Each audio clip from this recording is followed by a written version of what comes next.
Chers tous, bonjour Cash.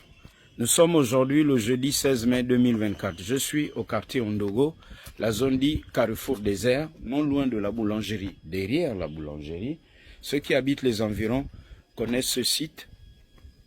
C'est la ferme appartenant à monsieur Christophe Abba Bitegué.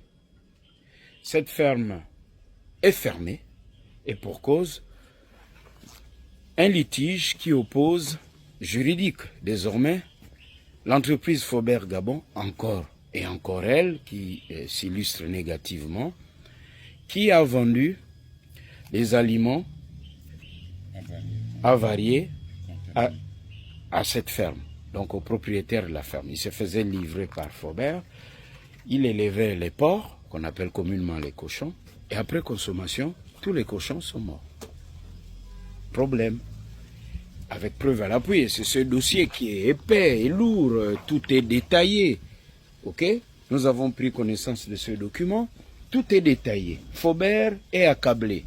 Et il y a même d'autres entreprises qui ont été victimes de Faubert. Mais apparemment, Faubert a le bras long.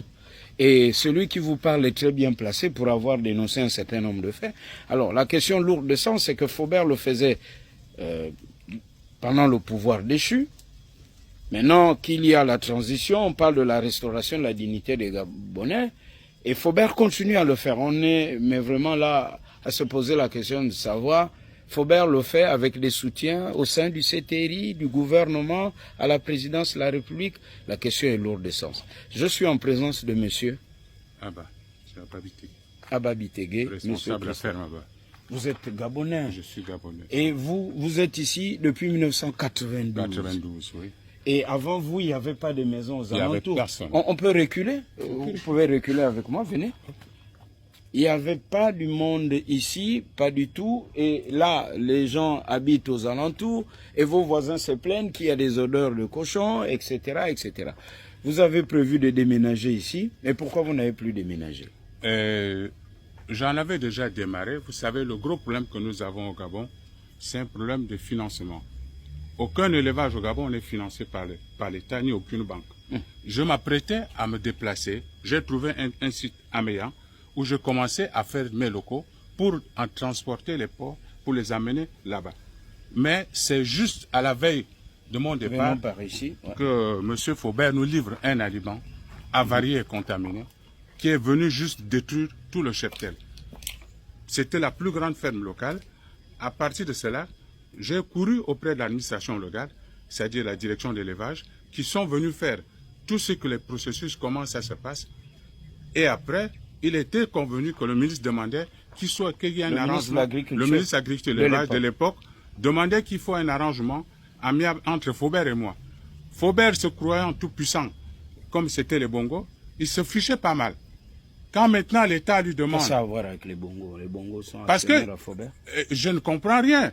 Parce que lui-même disait que la justice est dans sa main. Il n'a rien à foutre. D'accord. C'est-à-dire le ministre a forcé, lui a demandé, malgré toutes les preuves, les analyses faites, il ne voulait jamais entendre. Ici. Contenu dans le document.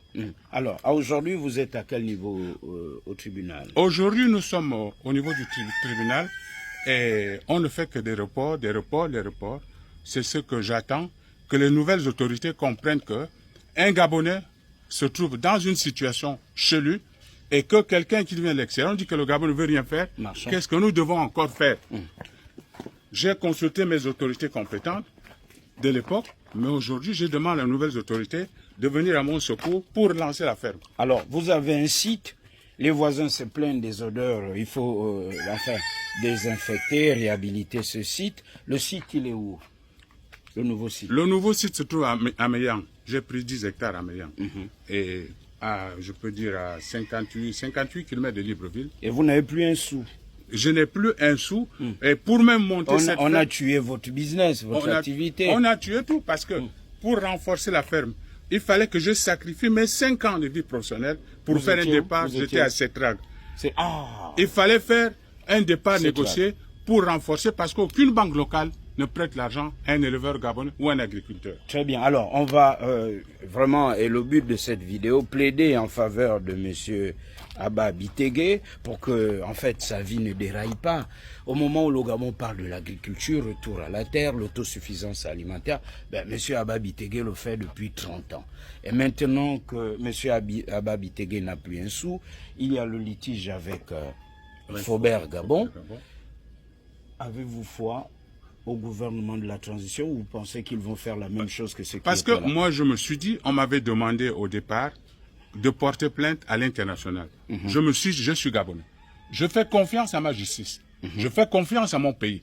Je n'ai pas d'autres avocats. Je n'ai pas double nationalité. Il faut que mon pays comprenne que... Et vous protège. Et vous nous me protège, comme ça se passe ailleurs. Un peu comme on a vu au Sénégal. Comme Bon, on a vu au Sénégal. Parce que vous n'êtes pas tenté d'aller au Sénégal, on pouvait tenter d'aller ailleurs, mais on s'est dit que le Gabonais sortant de son pays était victime aussi par nos frères qui viennent chez nous. Mais étant sur place, c'était la plus grande ferme porcine locale. Mais nos frères qui viennent d'ailleurs nous piétinent toujours. C'est une boutade, monsieur Abba Bitegué. Alors, je vais m'arrêter là et revenir ici prochainement.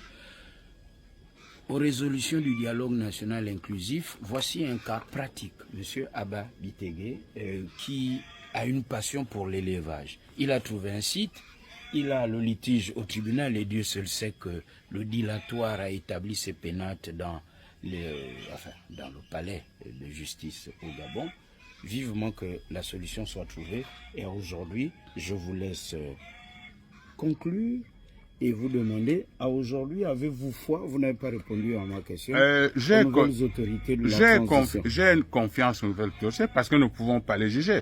Je fais confiance à mon gouvernement, je fais confiance au chef de l'État qu'ils viennent régler ce problème parce que les jeunes Gabonais qui travaillent ici, 15 jeunes Gabonais, sont au chômage aujourd'hui.